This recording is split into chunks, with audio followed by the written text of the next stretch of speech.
Okay, so for 8th grade, we're on lesson 2 and on exploration 2 as well, relating how energy and work, how are they both together? So they're comparing it to if you say you don't have the energy to do your homework. It's just not true. Your body always has energy. You can use energy to do many different things, just pushing a pencil, lifting a backpack, and now they're talking about sports as well. So the archer used the energy to pull back the strings and flex the bow. The flexed bow, so this is a flexing of the bow. It's not moving, right? So that's potential energy. The energy in the bow is due to its, let's see, could that be, is it in motion yet or condition? I'm going to say condition. When the string is released, it will pull or push the arrow. Well, I'm thinking about it being released. The arrow is going forward. It's more of a push. The arrow forward. Okay. Potential energy is stored in the flex of the bow. And it's showing just different ways that it can be forward and moved forward. When you push a pencil or pick up a backpack, there's force and that requires movement. So, and like if you measure energy, that's work. So kinetic energy of your hand does work on a pencil to move it. Work is force times distance. So we're getting some math, right? Force times distance. Force, right? 20 newtons force times a distance of 3. 20 and 3. So we're multiplying everything, right? So 20 times 3 is like 20 plus 20 plus 20. 20, 40, 60. They call it J, which is so interesting. The J is the unit of measurement. 33, so 30 plus 30 plus 30, 30, 60, 90. 10 newtons, 2 meters, 10 times 2, 10 plus 10, 20. 30 times 2, that's like 30 plus 30, 60. So let's check and see how our math went. Perfect. Just gotta make sure force times the distance. Which robot did the greatest and the least amount and the same? So greatest, robot 2, least, robot 3. Greatest, robot 2, least, robot 3. Same, that means there's going to be more than one because they got the same. That will be robot 1 and 4.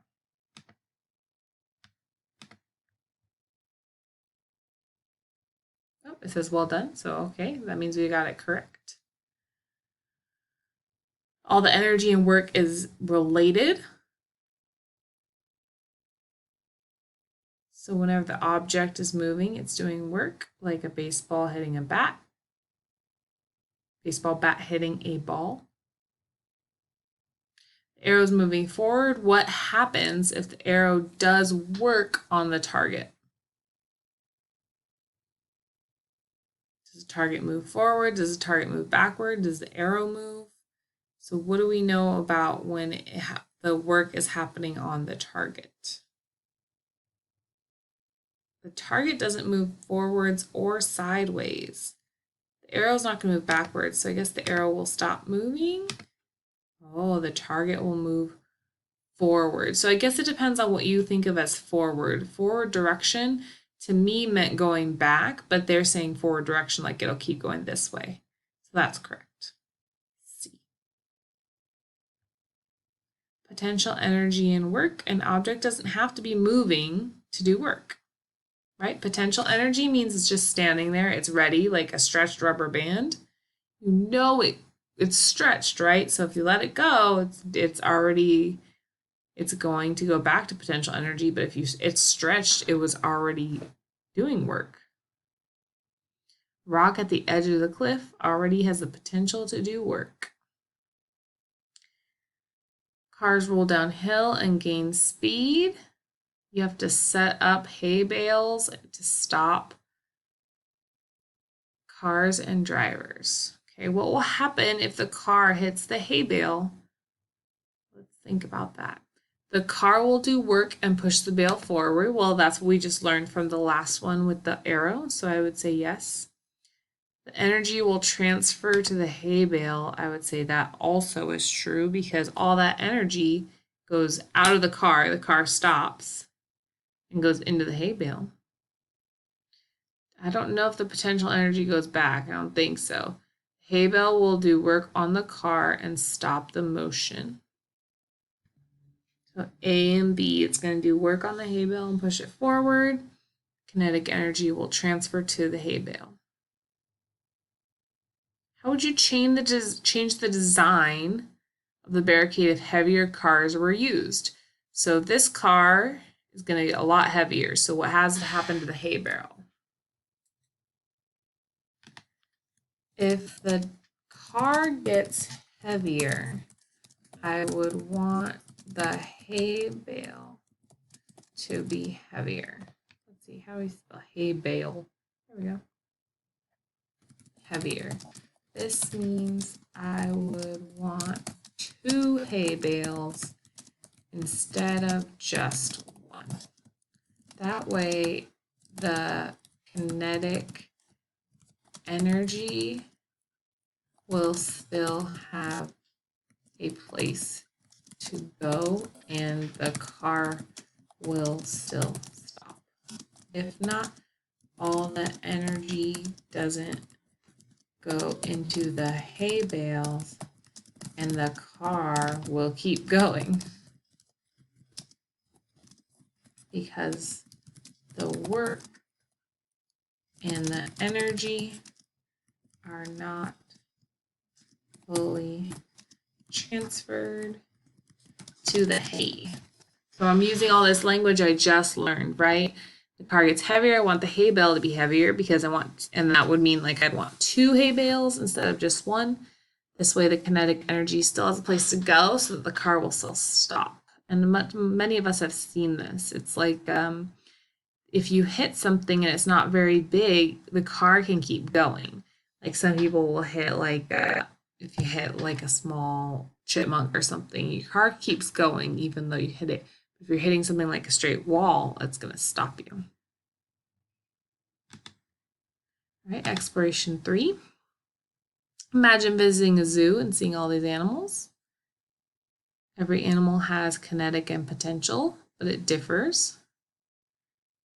Walking turtle and running, they both have kinetic energy right now, right? Because they're moving. Which has more kinetic energy?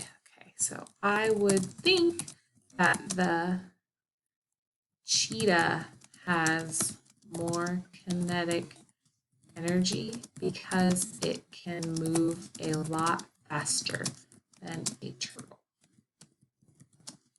The energy must be higher because people can see that the cheetah does more work and moves faster. All right, so I'm explaining that's what I think. Which animal will be able to do more work? The cheetah still seems like it could do more work because it can cover more area and more ground in one day than a turtle can. This is if we are talking about running and speed. If we are talking about holding something on its back, then the turtle can do more work for that. Right? We have to make sure that it's like, what are we talking about? What animal can do more work in terms of running? Cheetah. In terms of holding something? Turtle. So mass, speed, and kinetic energy are all connected. If they are heavier, heavy mass, that increases the kinetic energy. So we're talking about tennis balls and golf balls.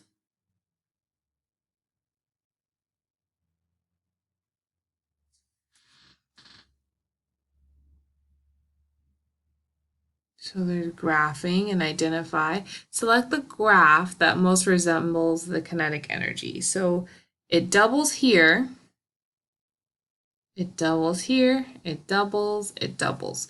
So when it doubles like that, we have to make sure it's not 5 times 5, right? It's just, let's see, I think.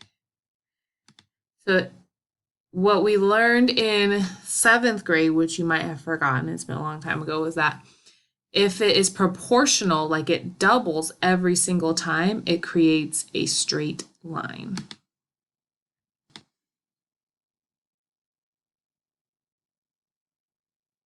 Okay, so that's shown that was correct. This one is not doubling. The 1 goes with the 1, 3 goes with the 9, which 3 times 3 is 9, 4 times 4 is 16, and 6 times 6 is 36. So it's being doubled by itself, which is squaring.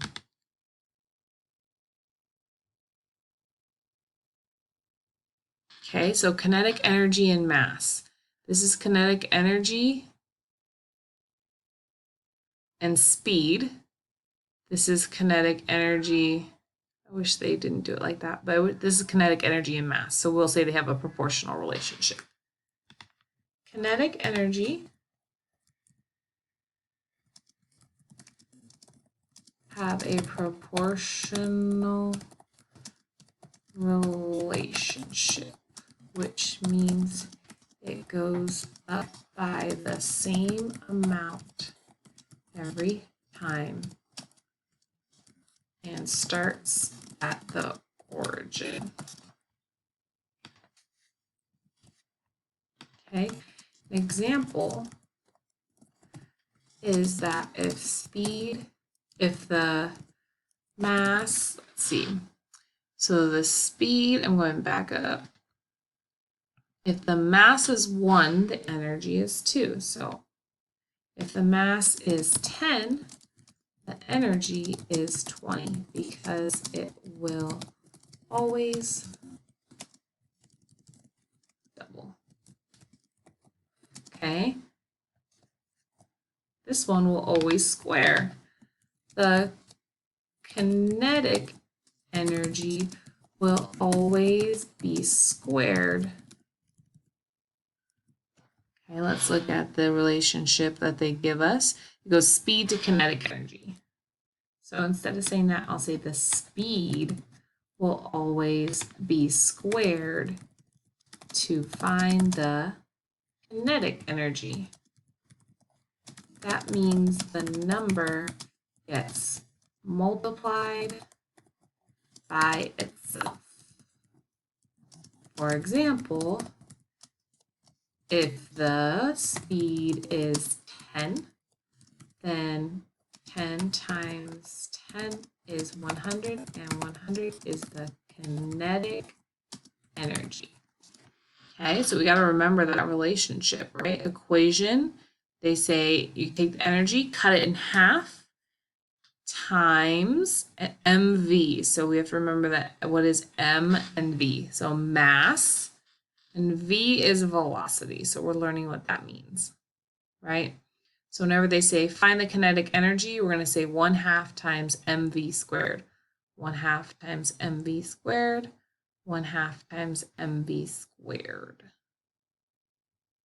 Okay, and what we're going to do is we're almost exploration 4. So let's see how this is a straight line starting at 0. That's more of the U with the kinetic energy. It looks like, let's see, height or mass.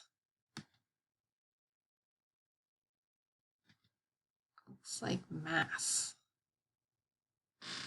Mass has a greater effect on potential energy because it has a stronger line that is squared.